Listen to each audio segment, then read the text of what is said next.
Hi, I'm Will Beckton. And I'm Amber Beckton. Getting excited for a nap can backfire. That's true.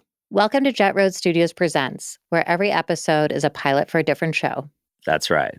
Today we bring you the pilot for Bad Elisabeth, hosted by Gideon Evans and Kathy Egan. Each episode focuses on a notorious Elisabeth and determines whether that Elisabeth deserves to be called bad. I really love the idea for the show. We're dipping our toes into the true crime genre for the first time, which is fun. Yeah. You know Gideon from your old UCB days in New York, right? Yes. Gideon and I performed at the theater around the same time. He and Kathy are both from the TV world and worked at The Daily Show together, as well as TV Nation with Michael Moore. They're both great in this, and I love the Elisabeth that they chose for the pilot, who is also a TV person. Yes, she is. I really enjoyed working with Gideon and Kathy, and we are very happy to share the results of that collaboration now. Jett Road Studios presents Bad Elisabeth. Welcome to Bad Elisabeth with your hosts, Gideon Evans and Kathy Egan.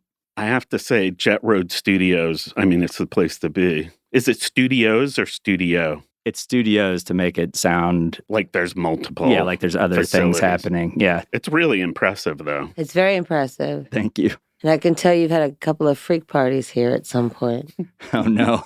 Is that a Diddy thing? Yeah. Oh, boy. Freak offs. We're already Freak-offs. freak-offs. Okay. Yeah. So anyway, I'm Gideon Evans. I'm Kathy Egan. Actually, Kathy Egan-Taylor. It's my husband's name. And the more I know about my husband, the more I think we're related, too. Well, that's another podcast, I think. So it's our pilot, Bad Elisabeth. I remember when you came to me originally, you were like, there's so many Elisabeths out there that are objectively shitty. Yes. I don't know if it's a coincidence or it just happens that people named Elisabeth sometimes go awry. I guess because it is a very popular name, right? It's like the 15th Yes. most popular name in America. Yes, and that there's also derivations of it, like Sure. Liz, Lizzie, Beth, Isabel, Betty, Betsy, Libby. Right. So there's that. But I think it's because it's such a common name. When I was thinking about it, I was thinking about the various Elisabeths that are out there. So each episode will be a different Bad Different Elisabeth. different Bad Elisabeth, and what we consider the word bad and what it means and how we apply it. We were talking about that Supreme Court Potter Stewart. He was talking about obscenity. There was some case about a movie. It was a Louis Malle film that had been released in France. I think it was called The Lovers. I've never seen the movie. And the Supreme Court Justice Stewart Yes. was like, I can't define obscenity, but I know it when I see it. I know it when I see it, So and this that's is a not famous obscenity. quote. Yes. The idea of somebody being bad is sort of up for discussion, but we're the co-hosts of this podcast. So I think we're just going to decide if the person is bad and whether they're worthy of an episode on Bad Elisabeth. And if the listeners have a problem with that, I'm fine with them trashing us, saying that person you profiled is not bad. Yeah. I think there's other things. There's ways to admire some behavior. Like I just remember as a teenager growing up, if we got away with something, I could hear my parents in the next room thinking about a punishment and my dad saying, well, you got to hand it to them. They were pretty clever about that. Right. So, you can respect some of the bad behavior. Like, well, you got to admire someone. He'll take it that far and still get away with it. Totally. And I think it's fair to say that murder will get you into that bad category, possibly, most likely. Yes. So that's basically it. And we're going to look at various Elisabeths or derivations of the name throughout history. Like down the road, we want to do something on Lizzie Borden. Everyone knows that story about her and the axe. And I know you have a soft spot in your heart for Lizzie Borden. And hopefully down the line, we'll have people who are famous Elisabeths as guests. That would be great. Today, it's just the two of us and Will. I might chime in. As he should. Should we dive into Let's dive our in. Elisabeth du First jour? Elisabeth. Yeah, we're going to start with Elisabeth Finch. And she spells it with an S, I believe. She spells it with an S, Elisabeth with an S. She's a television writer. I believe she was born in Cherry Hill, New Jersey. That's correct. Which is across the river from where I grew up in Philadelphia. Near Philly. Yes, they root for the Eagles. So she grew up there and she was like an intern, through New York and Los Angeles, getting onto shows. Right. And I know she went to Carnegie Mellon in Pittsburgh to creative writing there. Yes, it's a great school and it's a great sort of place to meet other people in the industry. So she came out to LA and she started out in the Vampire Diaries. which was like the craze when what's that horrible Twilight series, all that right. stuff. So it was capitalizing like off real that. gothic, and then she worked on the Vampire Diaries, and then she got into True Blood, and I guess she was a writer's assistant, and then became a writer. She got onto a bunch of vampire shows, a couple. She knew about teenagers and vampires and sort of the whole goth mindset. And the sexy vampire, that's kind of a thing, right? Exactly. So there's a couple of articles in Vanity Fair. That's like one of our sources. Yes. And one of the things that they mention in the article is that at one of these shows, maybe True Blood, because it was like HBO, I believe it was a bigger show with Alan Ball, the guy that did 6 Feet Under. Yeah. Anyway, I think writers were getting fired and it was super stressful. And it was around that time that Elisabeth Finch wrote an article for Elle magazine. Yes. It was all about her living with cancer. She had a series of physical setbacks, unfortunate ones, and she had this rare form of cancer, and she wrote about this. According to the article. And she wrote about it for Elle magazine and Self magazine, like when women's magazines were actually around and important, you know. Like the paper version. The paper version that people looked forward to getting in the mail. And she wrote some stuff about her experience of writing and producing for, I believe, True Blood. Here's a quotation from her. I watched the producers cut under the fog of Demerol. Punched up dialogue about vampire werewolf hybrids with a shunt in my spine. Yes, I was down 17 pounds, bald, vomiting relentlessly, but I was still living alone, still stubborn as hell.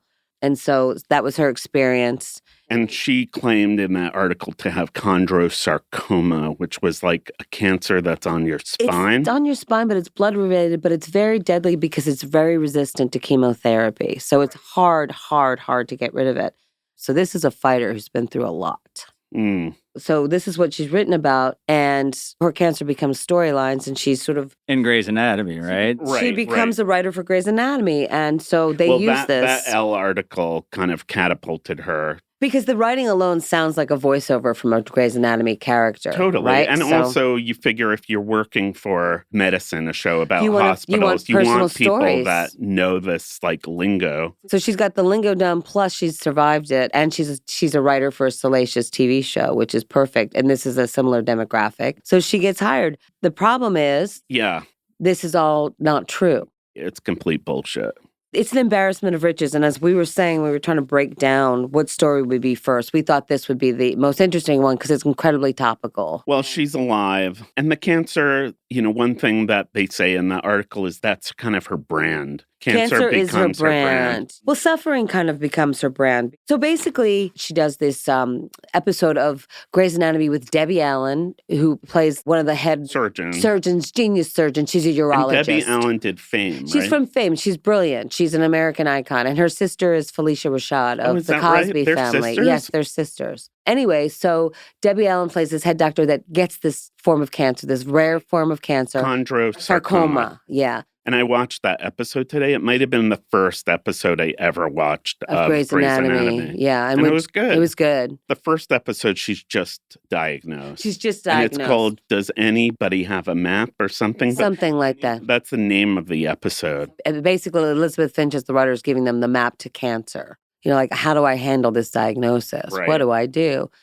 The episode that's the big crescendo of this storyline is that she gets operated on by a fellow, very skilled doctor who they sort of butt heads, but he's going to save her life, God damn it. And he's going to remove this tumor or whatever it is that's in her spine. But she might be paraplegic. So the stakes are high. And everyone, they were saying, like, creating this episode, watching it, everyone's crying because it's so emotional. And Elisabeth herself is in scrubs. And they were like, we got to put you on the episode. She's on the episode. And I guess TV Guide or Entertainment Weekly, whatever, when they were publishing photos for like this week on Grey's Anatomy. For the marketing, she's in it. She's like in scrubs, like proudly wheeling Debbie Allen's character into the emergency room. So it's highly like emotional. Based on her personal story. It's her story. She's basically writing an autobiography. Exactly. And Debbie Allen, a so-called autobiography. Yes. But it's all lies. It's all lies. We should probably go into like what's going on in the writer's room. Yes. Everybody's talking over each other in the writer's room normally, but because Elisabeth Finch kind of has this sad story, she becomes the focus of attention. And everybody gives her the floor, and nobody would normally hog the limelight like that. But because she has claimed she has cancer and she has a shaved head and like faked having a shunt from chemo. Yes. Everybody, will give her space to talk. So she's working on Grey's Anatomy, having gone through, and she drops little bombs here and there. Like at one point, she said she had a kidney operation. She had a kidney transplant, but she claims was donated to her by Anna Paquin, who is on True Blood. And that was a result of the cancer. And that was a result of the cancer. The and also, fake cancer. Yes. She discovered the fake cancer when she had knee surgery, which is also peculiar. A knee replacement? Knee replacement, which is curious because she's quite young at this point, having knee replacement surgery. So she has all these things that lead to the perfect storm of everything that goes wrong with her. And when she was working at Grey's Anatomy, she did have a shaved head. She shaved her head. She shaved her head, and she went in every day because she's a fighter.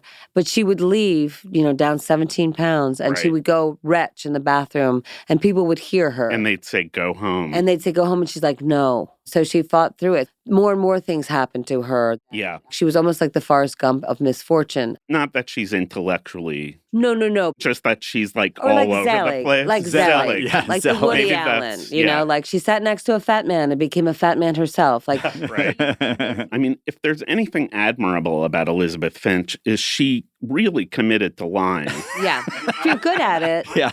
I was never very committed to lying. Like, are you a good liar? No, actually I am because I'm a sneak. And I think it's just because I grew up in with like lots of siblings because we were all telling on each other or screwing each other over or blaming each other. You're a successful producer. You're probably somewhat used to like playing with the truth here and there by omission, if nothing else. I once went to a friend's house and they served lima beans and I was too ashamed to say I didn't like them and I threw up all over their floor.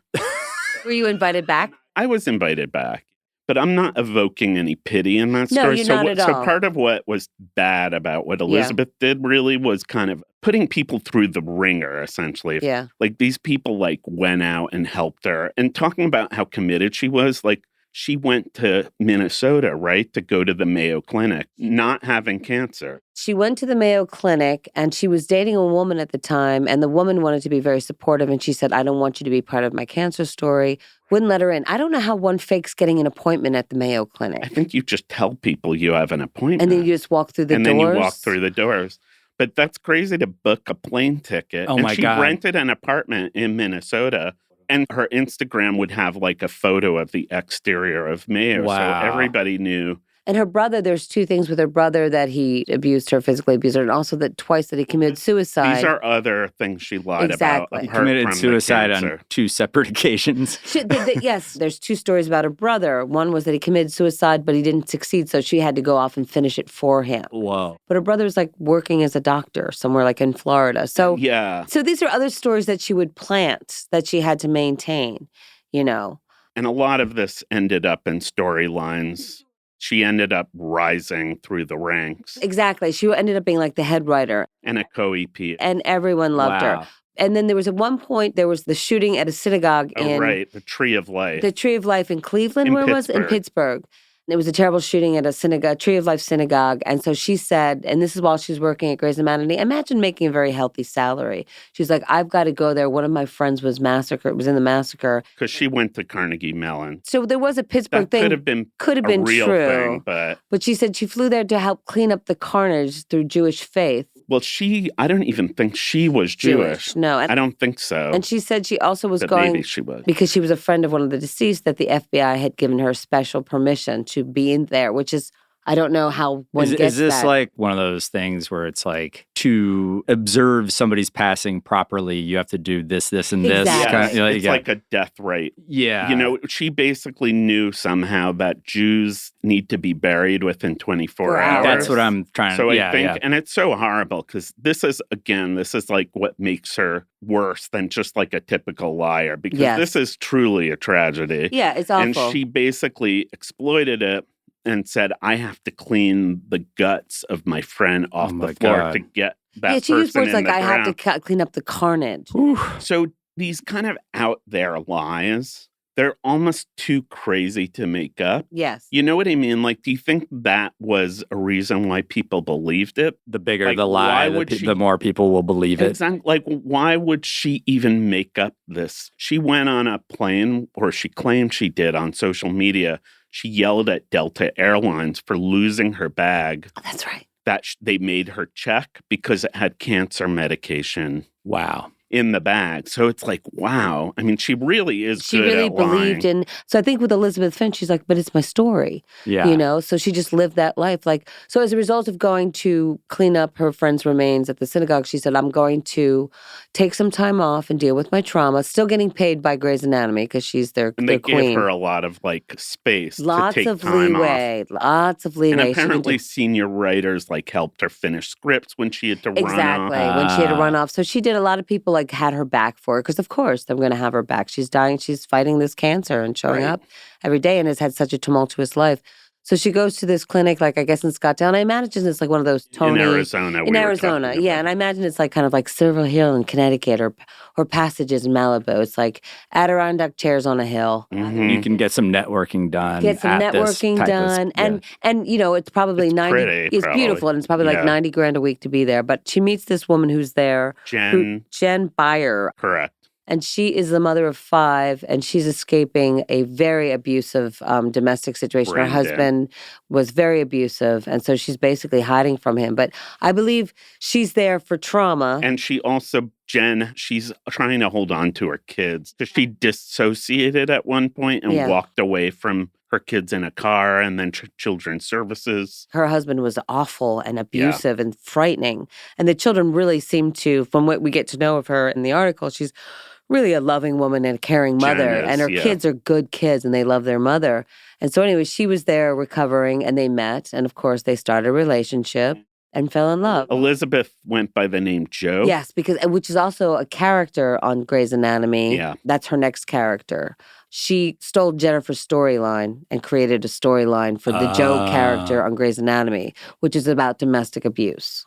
Also, the abuse that Jen was getting from her husband, Yes. Elizabeth created the storyline for her own fake character. Fake characters, that yes. her brother, And her brother was had very- yeah. abused her. It was kind of like that Zelig thing where she's Yes. like mimicking and taking other Yeah. people's traumas.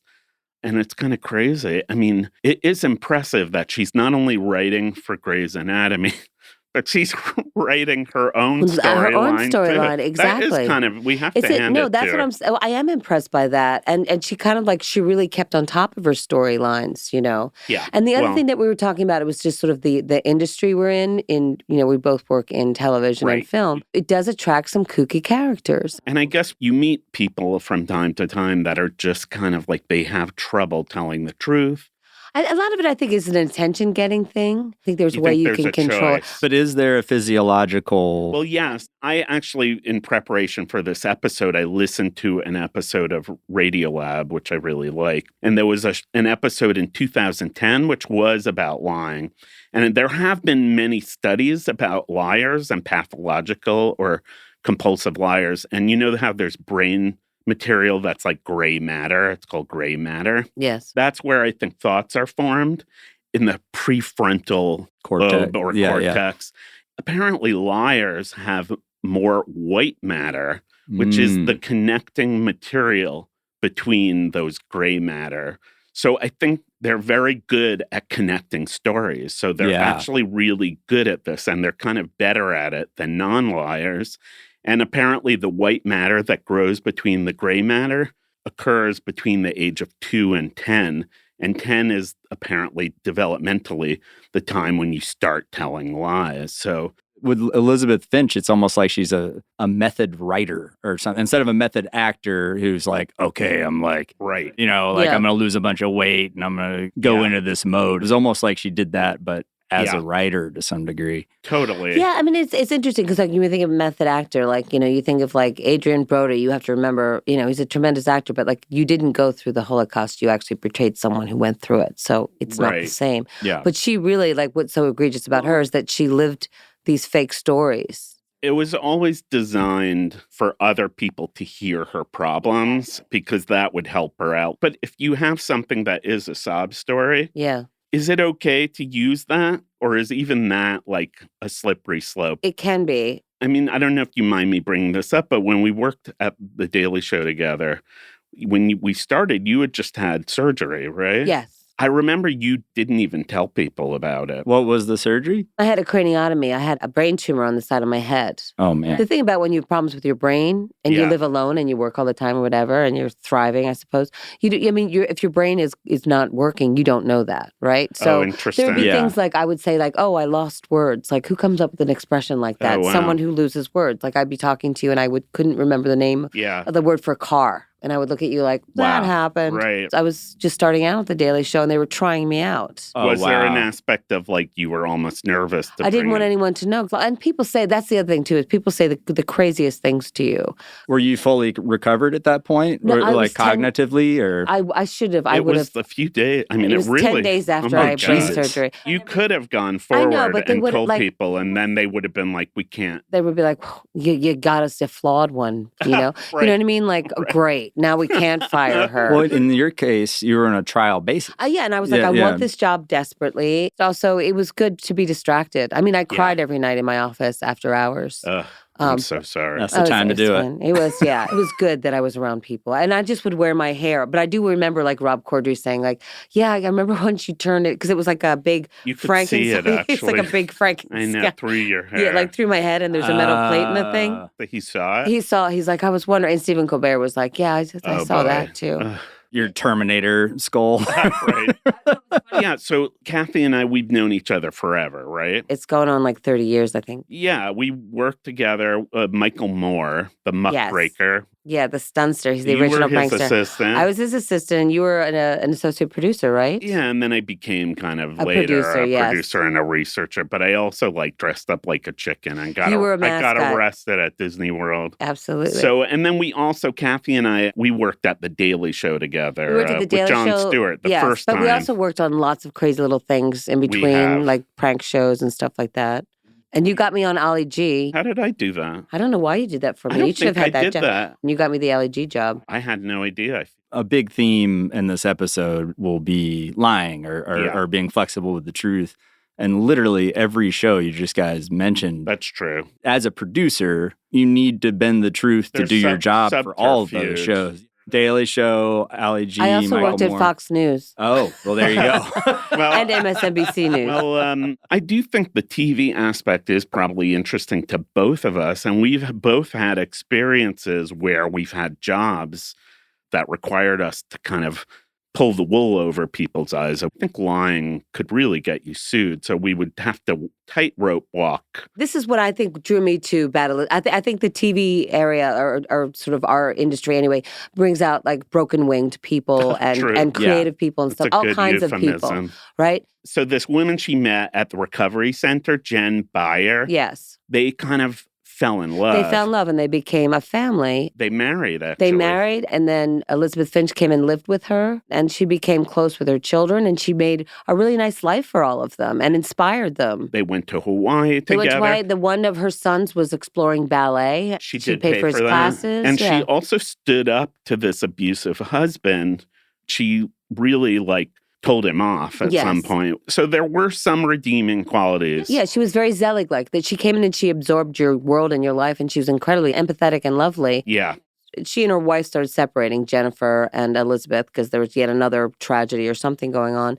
Jennifer started to look into her past, and she said she found on Facebook that the night of the slaughter at the synagogue in Pittsburgh, she was at the Abbey in WeHo drinking blue drinks with her friends. And even the next day. And the other thing, too, is that she was posting pictures of herself when she was going through chemotherapy, but she was wearing the scarves, but she had full-on eyelashes and eyebrows, which apparently everyone says those are the first to go when you go through cancer treatment. Jen was technically a nurse, I think. She also was a nurse, and she said, this is the weird thing, too. They interviewed in the series, Anatomy of Lies, they interviewed one of the male writers, and he goes, she could have had a Lego taped to her clavicle. She pretended it was like a cancer, a portal, for chemotherapy. Exactly. And in her writing meetings, they saw that there was something there. But I think Jen also, because they were married and were, intimate, she didn't see a scar. Yeah. And as a nurse, she knew that you would have a scar. Exactly. Yeah, that's not like something that they do an incision and then stitch you up. That's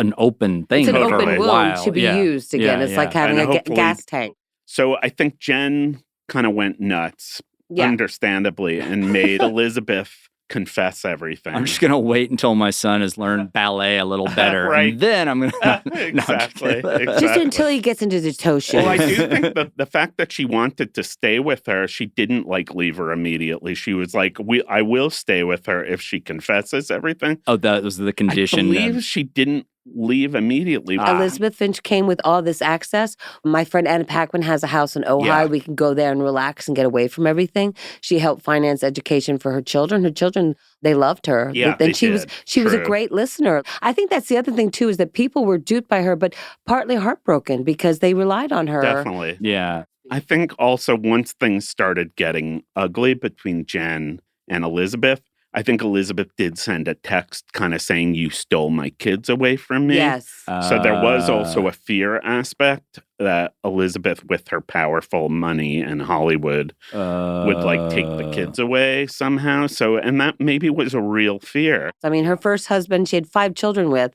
You don't have just 5 children And anyway. and the first husband killed himself. And we he didn't killed himself, say. yes. So she had been through so much with the first marriage. He actually killed himself while she was seeing Elizabeth. Right. Elizabeth found out at the offices of Grey's Anatomy. Yes. Was that a plot line? Yes. That seems like a I think there slam were. dunk I think plot line. she used a lot of that There stuff. was And a then plot her brother, the whole accusation, we talked about that her brother abused her. And she said her brother killed himself too. But he didn't. He didn't. He's still alive. What I picture is, when you see the apartment of the person that's trying to track down the serial killer, and they have all the index cards and photos and the With the string and stuff strings, yeah. I almost picture Elizabeth Finch having her own version of that to keep track of her own stuff. You know That's what I mean? interesting. Absolutely. How do you keep track of all this Well, stuff? no, that's what I say. You need a flow chart to figure it all out. Yeah. I think it started getting tough for Elizabeth Finch when these worlds were colliding. Yeah. So if we're to look at her transgressions and we're thinking about the word bad, Yeah. what's slam dunk bad? What's gray area bad? And what's I kind of admire that. That's being resourceful. I mean, she's clearly a very good writer, and that is obvious in her lies. I mean, she's super creative, so you have to hand it to her there. I think if she only lied to a few people, like her family, or even just the staff, that would be one thing. But she really, her lies kind of ended up as episodes and went out to millions of people. And she was also active on social media and blogs and stuff like that. Well, she wrote 8 publications in total about her cancer. About her cancer. So all those people reading, if you have cancer and you're reading it and she's giving you hope or something, I mean, that's pretty shitty. You came in with a bald scarf and I brought you tea because I felt bad. Yeah. And you had that portal and I just heard you retching and I felt awful. Do you think not shaving the eyebrows, was it an oversight or vanity? I think it's definitely vanity. No one looks good without. She's so smart. I have to think she knew that. I don't know. When my father went through chemo, he never lost his hair. I mean, she might have known that. And also, but it's weird not to lose your eyebrows. Even the chondrosarcoma, which was the type of cancer, apparently it affected older people. So even that, people could have been seen red flags that she was young and had it. Yeah. And so she did make a few mistakes for sure. The not responsive to chemo thing was maybe the most appealing aspect of that particular fake diagnosis. Yeah, because you could say, well, sometimes it responds and sometimes it doesn't. It sounds dramatic. And I know in that episode where Debbie Allen's character gets diagnosed, the doctor's chondro is a beast. It's so over the top, It's perfect for a drama. Godzilla versus chondro. Right. And I guess in a weird way, all TV, reality, even non-reality shows, we are kind of lying to people. Well, of course, why else would anyone engage? Because, it's interesting stuff. Well, also, and they mentioned it on the Radiolab episode, they had an expert on lying. Yeah. I think when people do con you, it's not only that you don't believe that person from now on, it kind of shatters your belief in anything. It's a big rug pull. You're falling and it's fucked up. It's you're toying with people's trust. I've worked with people who I put my trust in, and then I found out they were ripping me off or gaslighting. And I'm I didn't know people came mean, but they do. Yeah. So Jen Meyer, her wife and the mother of the 5 children that Elisabeth has sort of commandeered, starts looking into Elisabeth's past. And the thing that's so shocking in this age of social media, you could go back 5 years and you could see that she was not at this Tree of Life synagogue. She was going through chemo, but she still had her eyebrows. Didn't have a scar. And didn't have a scar. It's kind of like the usual suspects when they're looking at the bulletin board. They're like, oh, that's what Kaiser Sensei is? Exactly. And Jen is like, her life is falling apart. Her life is falling apart and she's looking at all these plot lines like, oh, yeah, that makes sense now. That makes sense now. So it started to unravel. So she started looking into her. And so she actually ended up writing an email to Shonda Rhimes and the Shondaland complex. Who wrote the email? Jen Meyer wrote this email. Like, you know that she's a con artist and she's been conning you for years. She doesn't have cancer. She's done this to me. She's dangerous. I love the fact that Jen is the person that revealed it. It feels right. Because she earned the right. She earned her place. She was the worst. She suffered. I mean, she obviously gained a lot. Like, she got to go on these vacations and stuff like that and got to feel normal for a little bit. But even further betrayed because she already went through this with her husband and opened up to this woman about all this stuff. And this woman just took the parts that were useful to her and also got to be a fake mother for a while and really loved that. Well, and then you have disappointed kids that it's like, oh, our fake mom is no longer there. Jen made her confess to the kids. Yeah. And confess to her own parents, like on FaceTime or whatever. Yeah. And I think Jen ultimately got a phone call from Disney. They were going to investigate, but I guess Elisabeth resigned. They didn't even do the investigation. Fast forward, we just realized that in light of the Palisades fires and the Altadena fires, she has a Venmo account. Elisabeth Finch has a Venmo account out saying, like, if you could donate to the fire. And I'm sure she lives in one of those neighborhoods because that Grey's Anatomy money is nice money. And so she said, I have a Venmo account that's directly to me so you don't have to worry about fees and all that stuff. I'll take it directly to the fires. You're like, why isn't this a GoFundMe? Right. She's appealing to, I think her appeal had something to do with pets that needed being rescued, which is another thing to me. Like when people are like, we're going to come back and get our pets. Like, no, if you're evacuating a fire, you're taking your pets with you. There's no choice in coming back to get your pets. So she was appealing to like the lost pets thing. Yeah. So is this thing appealing for money for the wildfires? Was it real? I believe it is real. I wouldn't trust her. The fact that she put out the request is real. Yeah. Right. Well, I mean, I think it's interesting because it's a crime of, like, anytime there's a tragedy, there's an opportunity to exploit it, right? Yes, that's true. So, like, is she bad? Yeah. I think that for the trauma that she put people through, her own family, this woman, Jennifer, her wife. And everyone who read her articles and watched that show and the staff. So it's a good one. She didn't murder anybody. She didn't really even commit crimes, maybe, but it's still pretty bad. I'm saying, like, Finch, she could come back. Like James Fry came back with another book. He just wrote a fiction book and he's fine. Yeah. I think she's a bad Elisabeth, but not bad as an evil Elisabeth. She behaved badly and she played with a lot of people's emotions, which I think that's bad. But she's not sinister evil as in like a Hitler. Well, she didn't like exterminate. She didn't exterminate a whole race of people. Yes. So I think she's bad. But I do admire her moxie for getting away with it. And she has these superpowers that she could keep up. Like she knew so much about cancer that she actually, maybe she should have been a doctor. Maybe she will. She could go to med school. If she wants to come on a future episode of our show. I'd love to talk to her. Talk about it. That would be interesting. So thank you all for listening. This has been really fun to do this at Jett Road Studios with Amber and Will Becton. Thank you, Will, for chiming in. Oh, yeah. And keeping us on track. Excellent. Well, thank you all. Yeah, thank you, Will. This was fun. Yeah. That was Bad Elisabeth. So good. I love their voices together. And that story is so crazy. Yeah, I think Kathy encapsulated that well with the phrase embarrassment of riches. Yeah, well, I thought it was also great that they talked about what is bad, what is stretching the truth. Like when she talked about as a child that her dad would say like, well, you got to hand it to them. And you know, I have to think about my famous hamster story. Oh, yeah, this is a good one.